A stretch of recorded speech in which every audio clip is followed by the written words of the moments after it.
Hello, everyone. Good afternoon. Thanks for being here. Before I take your questions, just a couple of things. First of all, the President earlier today hosted, or rather chaired, one of his regular Afghanistan-Pakistan meetings with his National Security Council team, National Security team in the Situation Room. Secondly, I wanted to mention that in the State of the Union address, the President laid out a blueprint to return to America's values, including reducing the influence of money and lobbyists in Washington. Last week, Congress was on track to take the right first step by doing something they should have done long ago, banning insider trading by members of Congress. The Senate, in an admirable show of bipartisanship, came together to pass the Stock Act because it was the right thing to do. The bill passed 96-3, and that doesn't happen very often, as you know. Now, this morning, very early, when it was still dark out and I was sitting at my kitchen table reading the newspaper, I was shocked to see that even this simple bill would ensure that that everyone plays by the rules is being weakened behind closed doors by House Republicans who seem to be caving to pressure from Wall Street lobbyists. We hope that's not what's happening. This should not be a partisan issue. After all, one of the amendments on registration requirements that, according to these press reports, is being stripped out of the bill by House Republicans was inserted into the bill by a Senate Republican. The anti-corruption amendment stripped out was offered by both Senators Leahy, a Democrat, and Senator Leahy, rather, a Democrat, and Senator Cornyn, a Republican. This is something that Democrats and Republicans in the Senate worked together to write and pass.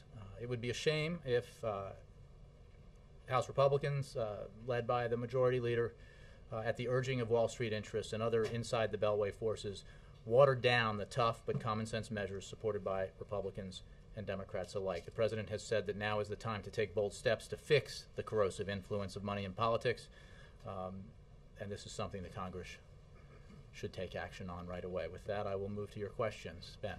Thanks, Jay. On the AFPAC meeting, you mentioned any announcements to make on the No, I have no announcements. I just know that there is interest in general that the President oversees these meetings and wanted to let you know that it's happened. We may have more of a readout. It ended not long ago. Okay. On the contraception issue, Speaker Boehner is promising to repeal the rule through legislation. Senator McConnell has talked about the same. I'm curious about your reaction to that, and if that were to happen, is that the kind of measure that the President would veto? Does he feel that strongly? Well, I think that's there's a lot of speculation embedded in that question. I'm not going to go there. I think on this issue, from the very beginning, we have said that we will listen and work with individuals who have concerns as we work to implement the law. As I said yesterday, on January 20th, when this decision was announced, Secretary Sebelius said, quote, "We will continue to work closely with religious groups during this transitional period to discuss their concerns." And I would note that 28 states have similar contraception coverage requirements. And 8 states, as I've mentioned before, do not even have the exemption that this provision requires for churches and houses of worship. You know, we want to work with all these organizations to implement this policy in a way that is as sensitive to their concerns as possible. But let's be clear, we are committed, the President is committed to ensuring that women have access to contraception without paying any extra costs, no matter where they work. So while you're pledging to work with the groups who have concerns, the Congress, or at least the House right now, is pledging to undo the rule. What is your reaction to that part of it? Right now, I think we are focused on the implementation of this rule and doing what we said back on January 20th when Secretary Sebelius announced it, which was work with those who have concerns to see if there's a way to implement this policy to ensure that women everywhere have the same level of health care coverage and the same access to preventive services, but to do it in a way that might allay some of the concerns that have been expressed. I mean, this President has,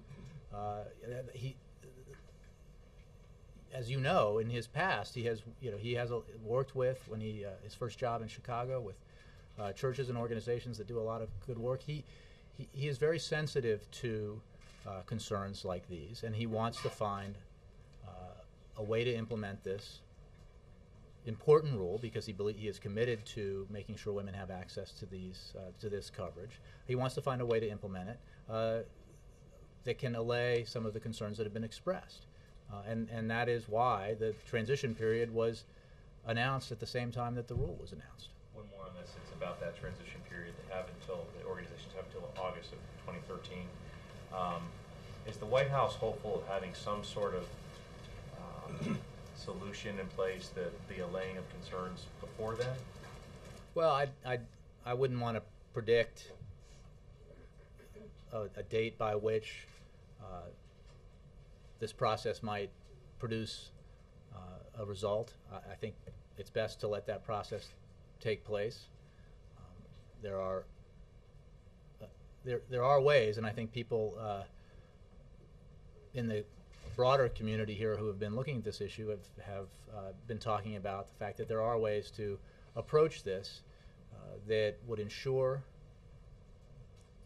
the rule is implemented so that women have access to these important health care services no matter where they work, but also that hopefully would allay some of the concerns expressed. I mean, I don't want to get into whether this approach might work or that one, or who might feel better about it if this solution were put forward. We're not at that point in the process. One last one on a different topic, the payroll tax. The negotiations seem bogged down. I know the president wants this tax cut extended, but I'm curious what the White House's take is about the state of play right now. Are you confident that it will get extended, or is there a genuine nervousness that this might expire at the end of the time? We continue to be confident that Congress will pass the extension of the payroll tax cut for the rest of the calendar year. It is still inconceivable to us that Congress would want to raise taxes on 160 million Americans on March 1st, at a time when hardworking Americans need that extra money to pay their bills, to make ends meet. There is an element of deja vu to this process. I think that it was clear by the end of December why this needed to get done.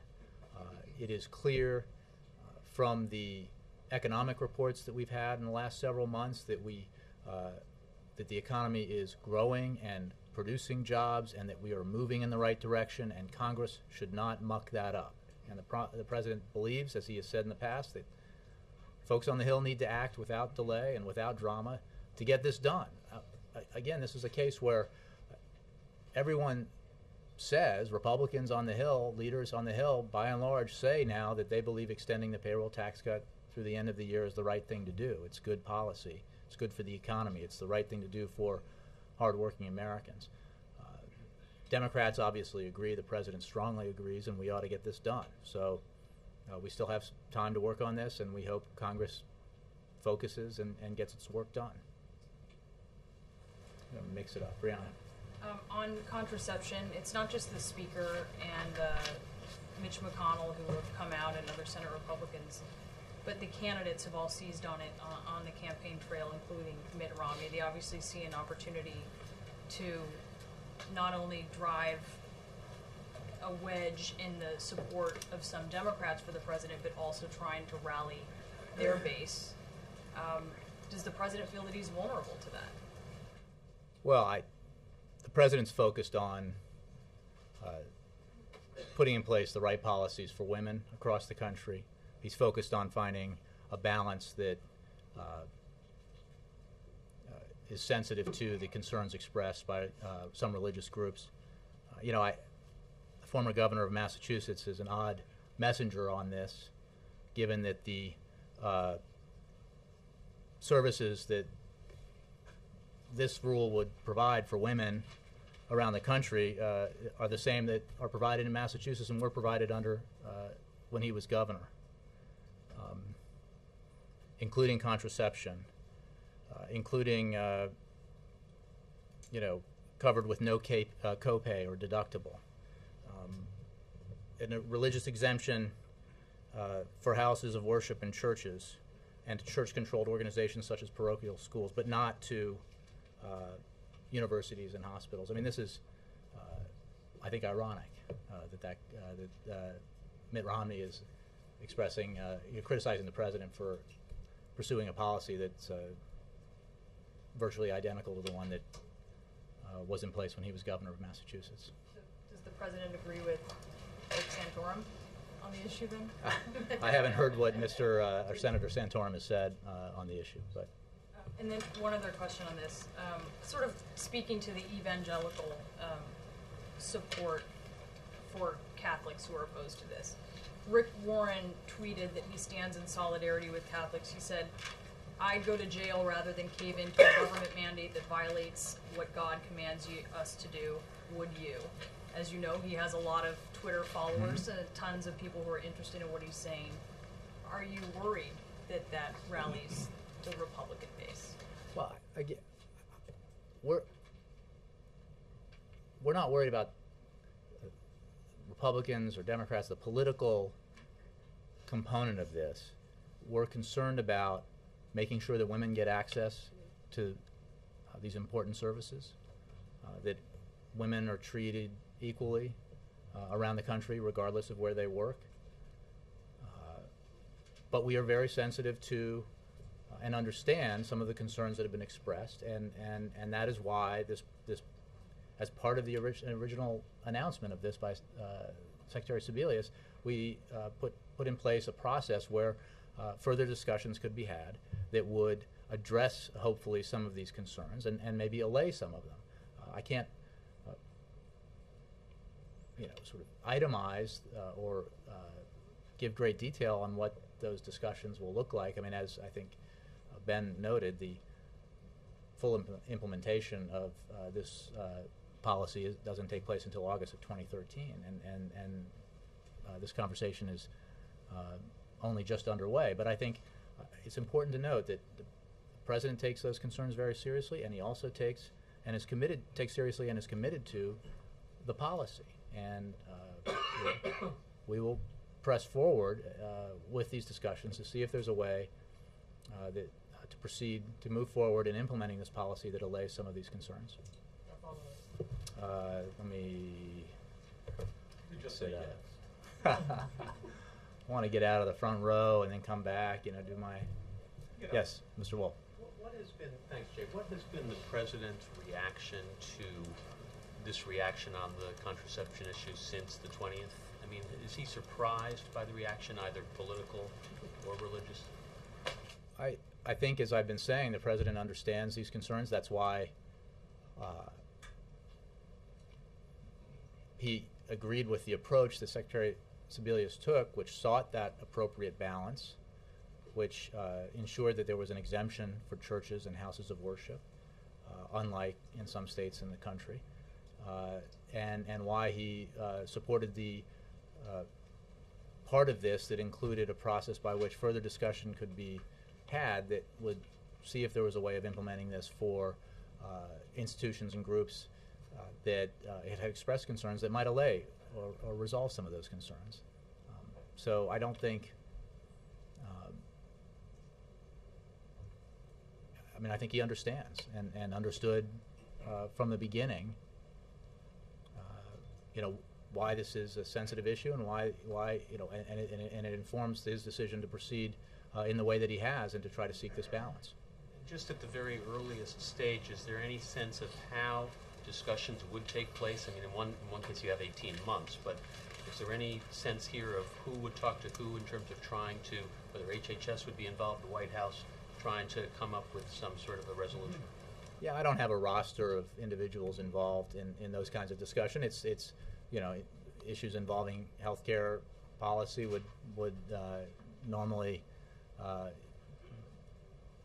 include folks who do healthcare policy, both in a variety of places in the administration. So those are the kinds of conversations that would take place in terms of the policy side of this. Yes, Wendell. There was reporting yesterday that your assertion that the next year and a half, next year, we spent looking for a way to implement the policy was a sign that you're looking to compromise, and you pushed back strongly on those reports. Tell me why that shouldn't be seen as an attempt to find a compromise. Well, I just wanted to be clear, as I'm trying to be again today, that the President is committed to implementing the policy that will ensure that women across the country, no matter where they work, will have access to the same health care coverage and the same preventive care services, including contraception. It is also true, and has been true since the day that this was announced, that we intend as an administration, as Secretary Sebelius said, to work with religious groups that have concerns about this to see if there's a way to implement that policy that eases some of those concerns. And that's and both are true, but I wanted to be clear yesterday, and I want to be clear today, that the commitment to ensuring that women have access to this important to these important health care services remains very strong. So it's not a compromise because you won't walk back from access without a copay. Correct. There's also difficulty within the Pentagon on this. The Army's Chief of Chaplains suggesting priests not read a letter from an archbishop he felt might lead to disobedience, frankly. Well, my understanding, I'll refer you for specifics to the Pentagon, obviously, but my understanding is chaplains were absolutely free to express their opinions about this, and did.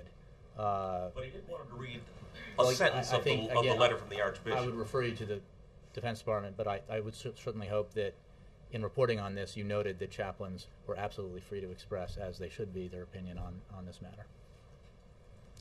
Nora, and then Karen. Can you confirm that the President's former Chief of Staff, Bill Daley, along with the Vice President, encouraged the President not to make this decision, but the President then sided with some of his female advisors, including the HHS Secretary? I'm not going to get into internal deliberations and who is on which side of discussions and debates internally. I will say that, broadly speaking, the reports that lined certain people up in some ways on this issue were inaccurate, both broadly and specifically in terms of some of the individuals, but I'm not going to engage in a guessing game about who thought which way on which issue. And then on Iran, Iran's ambassador to Moscow said today that Iran is capable of carrying out military strikes on U.S. interests all around the world if Iran is attacked. Is that a concern?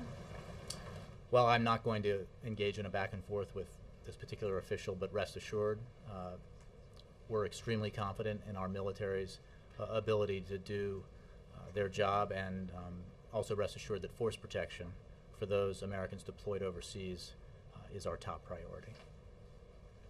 And then just on Syria, if I could, I know you've addressed this before, but I want to ask again. Senator McCain and others are talking about whether we should arm the opposition in Syria. Has that been completely ruled out? We are pursuing a political path in an attempt to resolve with our international partners the situation in Syria, or rather to help the process move towards a peaceful political transition, democratic transition in Syria, working with friends of Syria all around the globe. We believe that political solution is the right way to go. Now, we never rule anything out in a situation like this, but we are pursuing a path that includes isolating and pressuring the Assad regime so that it stops its heinous slaughtering of its own people, and that in the coming days we will continue our very active discussions with friends and allies who support the Syrian people, along with the opposition Syrian National Council, to crystallize the international community's next steps in that effort to halt the slaughter of the Syrian people and to pursue that transition to democracy. And how would humanitarian assistance be delivered? How much are we talking about? Has there been a dollar figure put on it? No, I appreciate the question, and I know that I raised this yesterday. We are, of course, looking at humanitarian assistance to the Syrian people, and we have for some time. We're consulting with our international partners, and we anticipate this being one of the focuses focuses of the discussions that we'll have with Friends of Syria in a Friends of Syria meeting that may be held in the near future, because there is near universal concern about the plight of the Syrian people as they are subjected to this brutal assault by the Assad regime. But I don't have specifics about content or delivery. I mean, these are just discussions that we anticipate having with our international partners. Kristen? Thanks, Jay. In the past, the administration has put forth names of officials who supported your policy decisions. For example, during the American Jobs Act, when the president first rolled that out, we heard from a number of mayors. Why not release names of religious leaders who support the HHS decision? Well, I'm not sure. Anybody who supports the decision to and the general approach to providing important healthcare services to women across the country is certainly welcome to express that opinion. This is not, again, I think that we're engaged in a process that seeks to find a balance between a policy that ensures that women get access to these important services and that no matter where they work, and also deals with the understandable concerns of some religious groups. And then we're in the process of doing that. Would it bolster your argument to be able to put forward a list of religious leaders? We're not trying to win an argument here. We're trying to implement a policy that will affect millions of women, well, all women, and in this country, and also to do so in a way that's sensitive to people's religious beliefs. And that reflects the approach the president takes, and it reflects the approach that Secretary Sebelius has taken. And on the payroll tax cut discussions that are going on right now, there have been some rumblings that they might be considering a short-term deal again. Is this something that the president would sign off on? Would he support this, or would he only accept a year-long extension? Well, it is, like I said, inconceivable that the same folks in Congress who almost prevented the payroll tax cut from being extended for 2 months would want to go through that again. So we believe that there is consensus on Capitol Hill among Democrats and Republicans that we need to do this, and we need to do it for the full calendar year. I mean, we just, need only point to the recent economic growth and unemployment figures to note that the economy, while growing and creating jobs, needs this action to be taken to continue along the road to recovery. I just can't imagine that folks in Congress are going to want to explain to their constituents that they blocked the extension of this tax cut, ensuring that taxes were raised on most of their constituents, because they couldn't sort out some easily resolvable issues with their fellow members of Congress. We think that this can be done. We absolutely think it should be done for the remainder of the calendar year. And just one more on Syria. You have said in the past that you do think Assad's fall is imminent. Given the fact that there's been increased violence over the weekend, last night, do you still see the situation in that light? There's no question that President Assad has lost control over parts of his country. There's no question that he certainly lost the support of his people long ago, thanks to his brutality and his refusal to participate in the kinds of reforms that would have led to a democratic transition in Syria. There's no question that because of the efforts of the international community to put the squeeze on the regime financially, that his assets and his capacities are dwindling.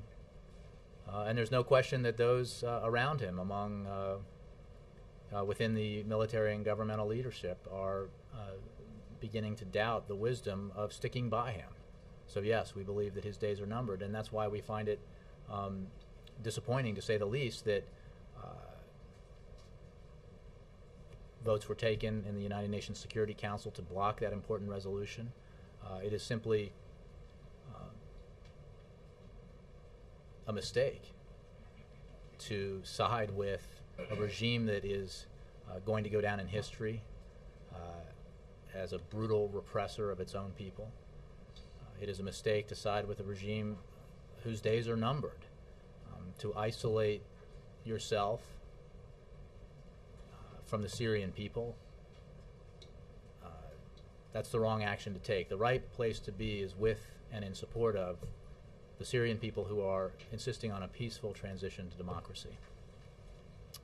Karen, then Jake. Thanks, Jake. And then I'll move back. I know it's been... go ahead.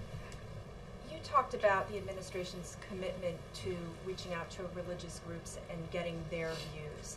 Is the president himself going to be involved in that process? Has he done any kind of outreach on that yet? Well, I think there's been some reporting about some of the conversations the president has had, but I don't have any scheduling or any calls or meetings to announce from here that he may have in the future.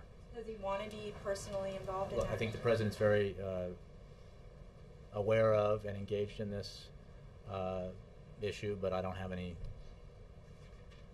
again, meetings to preview for you or conversations to announce for you. And when you're emphasizing the effort to find a balance, isn't that the same thing as finding a compromise? And what is the time frame? I just want to be clear. The language that is used to describe it is up to you guys. What I am only trying to be clear about is that the commitment to make sure that all American women, no matter where they work, have access to the same health care coverage and the same preventive care services, including contraception, is absolutely firm. That's the president's commitment. That is explicit in the policy proposal. The discussion, and it's an important one, but the discussion is how can we, in implementing this policy, try to allay some of the concerns that have been expressed. And the president's very sensitive to that, as is Secretary Sebelius and others. But that's the issue. So I would describe that as you will, but there is no change in the commitment to ensuring that women have access to these important services. And can that goal be achieved with some exceptions? And if you're looking at finding a balance, what is the time frame on that? Well, let's be clear that there is an exemption. There are exemptions within the rule as it exists, including churches and houses of worship. But maybe further exceptions. Well, I don't want to negotiate or speculate about what discussions may be had and what policy proposals may be contained within them. What I will say is that the president is committed to ensuring that women have access to these services, no matter where they work, and that they that all women are treated equally in regard to this in terms of no co-pays and no cost for the services provided. And what is the time frame on that discussion about finding a balance? Do you think that you might Well, I be was able asked that earlier. I don't have a time frame to provide to you. Within the announcement that Secretary Sebelius made, she described it as a transition period of a year.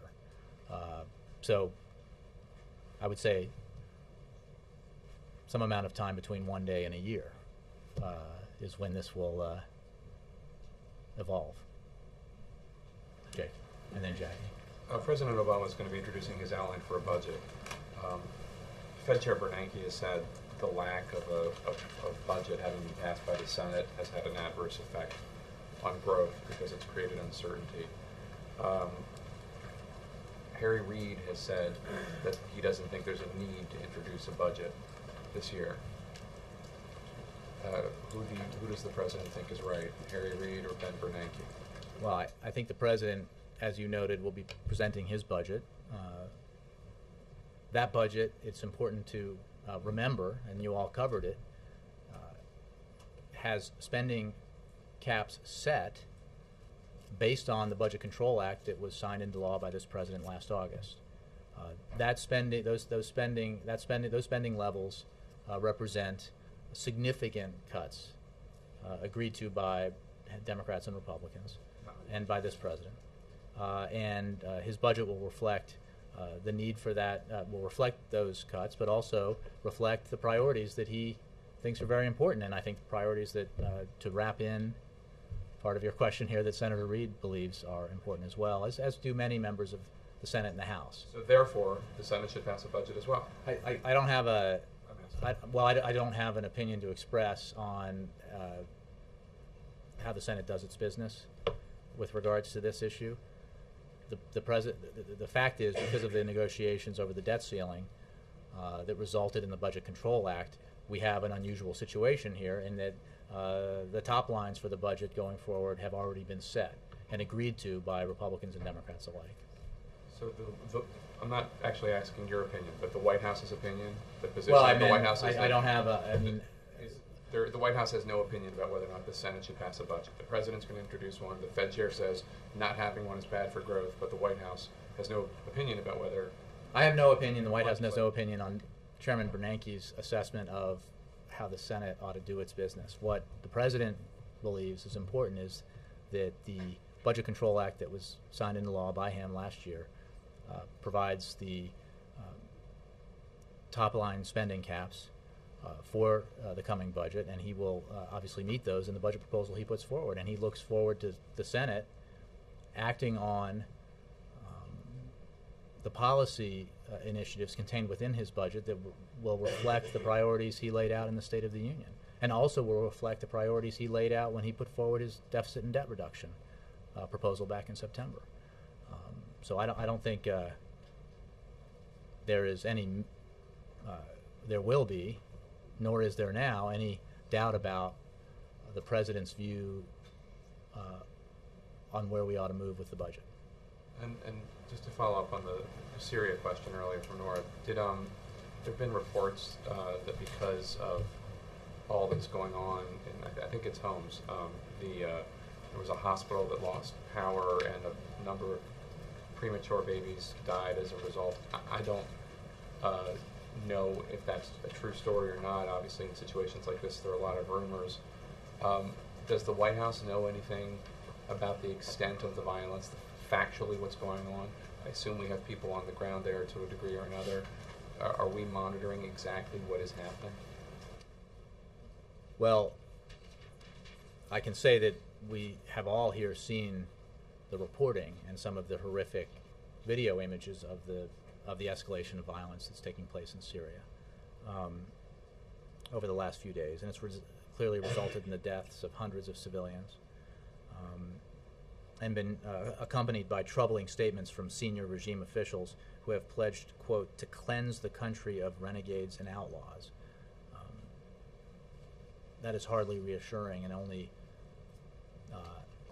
reinforces the fact that the Assad regime is engaged in a brutal campaign to slaughter its own people. A people that has, this process began when the Syrian people peacefully demonstrated in support of reform and transition to democracy. So I don't have any details to impart to you on the kinds of information we might have with regards to what's happening in Syria beyond the news reports, but the news reports are bad enough. Thank you. Jackie. Jay, staying on Syria, you had said earlier that you were discussing with international partners the subject of humanitarian aid. Are you ruling out the U.S. providing humanitarian aid unilaterally? I'm not ruling that out, but we're working with our partners. There is a broad coalition of Friends of Syria that extends around the globe and includes nations in the region. So we have, as we have from the beginning, we will continue to work with our allies and partners on this issue, and with nations that are as concerned as we are about the brutality that's taking place in Syria. In the wake of the Russian foreign minister's trip to Damascus, do you have any reaction from the White House about Russia's call for, the Western world to have the government there, the Assad government, engage in quote-unquote dialogue with the opposition? Do you see that as at all realistic or potentially meaningful? I think, as you may recall, from the earlier days of this situation in Syria, there was an opportunity for the Assad regime to engage in dialogue with the opposition, with the Syrian people who were demanding peaceful transition. rather than take that opportunity, Assad brutally cracked down on his own people, and that crackdown continues to this day. We don't think that that opportunity is available anymore. It's clear that Assad has chosen a path, and that choice has resulted in deaths of many Syrians, including innocent children, and it's a horrific result of that choice. So I don't, as we've said before, as I said yesterday, I believe, regarding the foreign minister's visit to Syria, it's not clear what the purpose was. What is clear is that siding with the Assad regime at this stage will not get Russia anything except for the alienation of the Syrian people. Alexis, and then Laura. Jay, there are members of the president's party who say that they're somewhat mystified why the White House would want the contraception issue to continue percolating like this day after day if his concept is trying to communicate his support for women and their health, etc., that is getting drowned out perhaps by the concerns that he's trying to allay. So I'm just trying to get at this idea between a day and 18 months. Could we expect the president soon to speak himself about this, to try to communicate better about what it is that he's trying to do? Alexis, I appreciate the question, but I don't have any announcements to make about presidential statements or news conferences or anything of that nature. And my point about, which I concede was delivered somewhat glibly, about the time frame here is that I'm not going to set an artificial deadline. The policy that was put forward and announced by Secretary Sebelius makes clear that the period of transition is there for a reason. And as these conversations and this dialogue continues, we'll have a better sense of timing on it. But I don't have any to predict to you today. I just want to ask you, would you agree that the idea about as this conversation continues is the thing that has the president on the ropes? Well, that your assessment here is not one that I agree with you. On what are you asking the about? The White House does not agree that the president is on the ropes because of the concept of this conversation continuing. No, I don't agree with any of the phrases within that sentence or question. He's concerned here about getting a policy right and its implementation right, and being sensitive, as he always is, to the concerns of religious groups about religious freedom and the convictions they hold. So that's the approach that was taken in the development of this policy. It is the approach that is being taken in the conversations that will continue in an effort to implement it in a way that allays some of the concerns that have been expressed. Laura, and then Mara. Thank you. I have two questions about Laura and Maura. I have two questions about the Stock Act. The first is, I understand the objections that you expressed at the top, but notwithstanding those, if that bill were presented, would the president sign it? If which bill were presented? The Senate bill? The House bill. Why has the Senate voted on? I mean, the House hasn't voted on I a bill. know, but I'm trying and to... all I'm hoping that the House doesn't do what the reports suggest it's doing, the House Republicans. I think, try explaining that to your constituents. That you watered down this legislation to give, because Wall Street and hedge funds and others, didn't like it.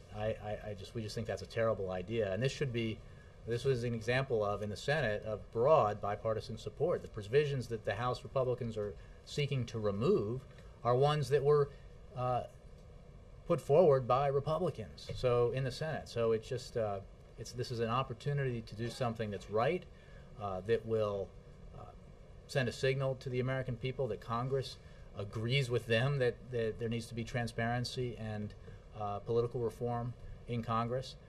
It seemed like for a while that there was broad consensus, bipartisan consensus, to get this done, and unfortunately, based on my early morning reading, that may not be the case. So we urge Congress and the House in particular, House Republicans in particular, to abandon the effort to water it down and instead focus on getting it done.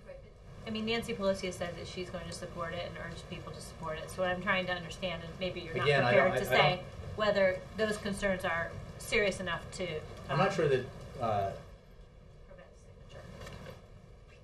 that Leader Pelosi has said that she would support something that hasn't even emerged yet from the back rooms of the House Republican leadership meeting. So I think that, and then there's a question, obviously, as is the case in all these things, that if the House dramatically changes the bill, then what happens in terms of reconciliation? We support the bill, the proposal, as the President said in his State of the Union address, that would ban insider trading among members of Congress. We support the bill as it emerged from the Senate by a vote of 96-3, including amendments put forward by Senators Grassley and Senators Grassley and Cornyn. We hope that House Republicans will do the same. And what is the White House's view on extending these provisions to the executive branch? I understand that there's been a furtive, I mean, not a furtive, that's the wrong word, a very public, although humorous attempt by some among the House Republicans to suggest that that's an issue, when the absolute fact is that there are far more stringent rules and restrictions on the executive branch already in place. As I'm sure they know, and I would quote from an article on a slightly separate issue today in, I think, the Washington Post. Public Citizen, as you know, is a government watchdog group. Craig Holman said, quote, "The executive branch has far stricter ethics standards than Congress does, and Congress has set these standards. The executive branch can't steer contracts or work to businesses where family members work. They can't even own stock in industries that they oversee, unlike Congress. It's complete hypocrisy." So, again, we are fine with the Stock Act as it emerged from the Senate. We certainly look forward to the House taking action as it appropriately should on this bipartisan measure, and the President will sign it into law. I am just struck by the effort to water it down behind closed doors, presumably because of objections by financial institutions and their lobbyists. Follow up on Yes. Laura's. There's been a little bit of confusion about this insider trading. Is insider trading currently legal for members of Congress? Sounds like something that's already I believe it illegal. is not banned. That's the point of the It's not legislation. banned, even though insider trading, by definition, is something that's not legal. I'm just wondering if there's something that will be made illegal by this legislation that isn't. I think it is explicitly legal. bans insider trading as well as does a number of other things that are included in the bill. So your I would understanding address is that your. right now insider trading is not illegal for members of Congress. Well, it's certainly not explicitly banned, and I would, point you to the authors of the legislation. Okay, and my second question, just about contraception, which I've tried to stay away from at least for 48 hours, is do you Okay. feel that this has gotten a tremendous amount of questions, obviously, taken up a lot of time here. Do you feel that this is a controversy that is a press-driven controversy, as many things can be, or is this a real debate that's really gripped a lot of people, or do you think this is one of those things that we are ginning up? No, I think, and more importantly, the President thinks that the concerns expressed by some religious groups and religious individuals are understandable, and that's why, even prior to those concerns being expressed, the policy included a transition period where discussions would take place around an effort to implement the policy in a way that allayed those concerns. So I think that it's important in terms of our actions and reactions here, to note that from the beginning we understood the sensitivity of this. That is why we sought the balance that we did in the policy itself, why churches and houses of worship are exempted, and why this transition period was a part of the rule, and why we're having these conversations. So, obviously,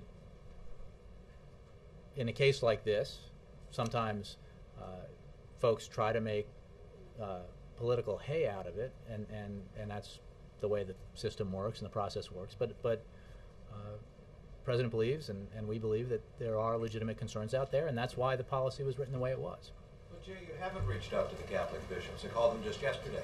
They say they haven't gotten a call. They're the most outspoken on this topic. If you're starting a conversation, who are you conversing with? Well, again, the policy was announced. First of all, I think I'm not going to dispute your reporting, but I think that there's been a lot of conversations in the process that led up to the announcements of this, and there are and will be conversations going forward. I mean, certain individuals may say they haven't had a call, but others have been engaged in this conversation or will be engaged. So I don't, I think that's been amply reported in some cases, unfortunately. Jay, the president's about to leave for the Nat's partner has already left. Could you tell us what his agenda is? What he Well, he looks forward to meeting with Senate Democrats to talk about the agenda going forward, to talk about the budget that he'll put forward soon, to talk about the absolute need to ensure that the payroll tax cut is extended for the calendar year to make sure 160 million Americans don't have their taxes go up. He'll talk about the other actions that he hopes to work with them on that will continue to move this economy forward, promote growth and job creation.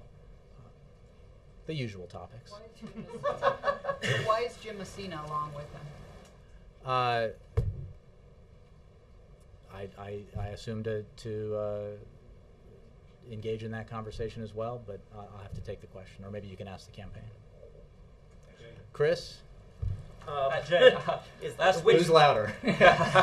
I'll go. Let me go. I have Guy now. Yeah. Yesterday, regarding the president's position on the right of same-sex couples to marry, you said that this is a process that involves his faith. What other decisions about providing protections and civil responsibilities has the president based upon a decision on his faith? Chris, I want to be clear, and I appreciate the question, that I was simply referring to statements the president had made in the past about this issue, and it's not about. I don't want to. I am in no way going further than anything the president himself has said about his views on this issue, and I want to be clear. And thank you for the opportunity to be clear on this. What I want to add about yesterday is that, as you know, the president has long opposed divisive and discriminatory efforts to deny rights and benefits to same-sex couples. He believes strongly that protections should not be taken away from committed gay and lesbian couples who want to take care of their families. And that's, while we don't comment on specific litigation, that is his general position on this, as I think you know and have reported on. Jay, as you mentioned, conversations that are underway on this contraceptive policy, conversations that are underway, allaying concerns, a period of transition. Do you think that Boehner's jumping the gun when he talks about repealing this, since you believe that this is all still in progress? We're just going to focus on the effort we have underway. The president is committed, as I've tried to make clear, to ensuring that this policy is implemented so that all American women have access to the same level of health care coverage, and doing that in a way that hopefully allays some of the concerns that have been expressed. We'll leave comments that you mentioned and others. We note them, but we're focused on trying to get this the policy implementation done in the right way. Thanks very much. Let me just clarify the thing about the stock there. Are you saying that you favor, oppose, or you don't care about whether or not the executive branch is covered? I'm saying I don't. Redundancies are fine in the effort. It's okay with you. It's just not necessary. Right, as everyone who knows policies can and that are in place and that apply to executive branch knows, this is a complete. Yes, a barrel full of gorilla dust. Okay, but you don't oppose it if it's in the bill? I do not. No. Okay. Thanks.